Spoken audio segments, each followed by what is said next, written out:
I am slowly going crazy. 1, 2, 3, 4, 5, 6. Switch. Crazy going slowly am I. 6, 5, 4, 3, 2, 1. Switch. I might not be going crazy, but today Jesus is accused of going crazy. Hey friends, here we are, the 10th Sunday of Ordinary Time. And today there's a strange story where Jesus' family accuses him of going out of his mind. But that's not quite what's happening. This is a reading from the Gospel according to Mark. Glory to you, O Lord. Then Jesus went home, and the crowd came together again, so that they could not even eat. When his family heard it, they went out to restrain him, for people were saying, "He has gone out of his mind." And the scribes who came down from Jerusalem said, "He has Beelzebul, and by the ruler of demons he casts out demons." And he called them to him, and he spoke to them in parables. "How can Satan cast out Satan? If a kingdom is divided against itself, that kingdom cannot stand. And if a house is divided against itself, that house will not be able to stand. And if Satan has risen up against himself and is divided, he cannot stand, but his end has come. But no one can enter a strong man's house and plunder his property without first tying up the strong man, and then indeed the house can be plundered." The gospel of the Lord. Praise to you, Lord Jesus Christ. What are you saying? This is a fun one. What's happened here is Jesus has been pursued by the crowds. He's been answering their questions. He's back home with his family. Those would be the closest people to him. And they are just trying to have a quiet meal together.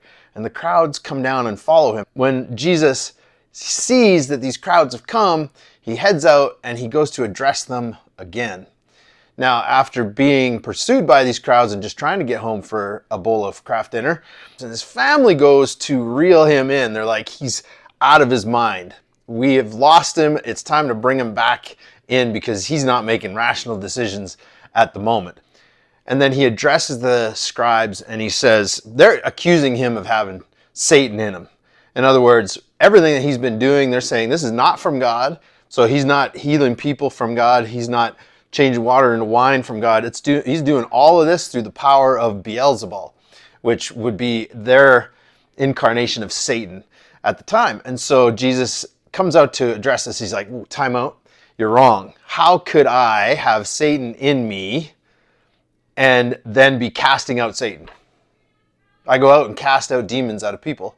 How could Satan do that to Satan, right? How could the kingdom of evil cast out the kingdom of evil?" He's like, "You guys are the ones who are off your rocker. That doesn't make sense. A house divided against itself will not stand." But then he says, he gives a little, this is all kind of parables and it can be a bit confusing, but he says then, if you want to plunder a strong man's house, you need to go in and tie up the strong man. In other words, there's good and there's evil. And if you want to plunder the house of evil, you got to go in and tie up the bad guy first. And Jesus is the one coming in to tie up the bad guy. He's the kingdom of good. Satan is the kingdom of evil. And that's where the battle is taking place. It's not taking place between evil and evil. It's taking place between evil and good.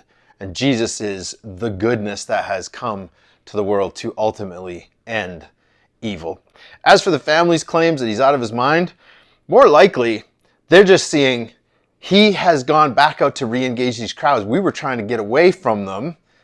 And they're just saying, we got to stop him because he needs some rest. We need to have some time together as a family. And Jesus is like, you know what? There's no rest for me right now. I need to address these serious accusations. I have to get out there in front of this and I need to confront what these people are saying about me and my Father's kingdom. And so he gets back out and he just wades right in. Outside in this week. This is a commentary on the reality of evil and the desire for good. We have this desire in us to see goodness come to the world, to see goodness happen in our own lives. And yet we are surrounded by things that we know are wrong, we know are evil. And so the question then is, if evil is real, how does good stand against it? So you see these things that are going wrong in the world, maybe just even in your own life. And so what goodness can you bring to these bad situations? How can you, with the goodness of God inside of you, confront things that are wrong?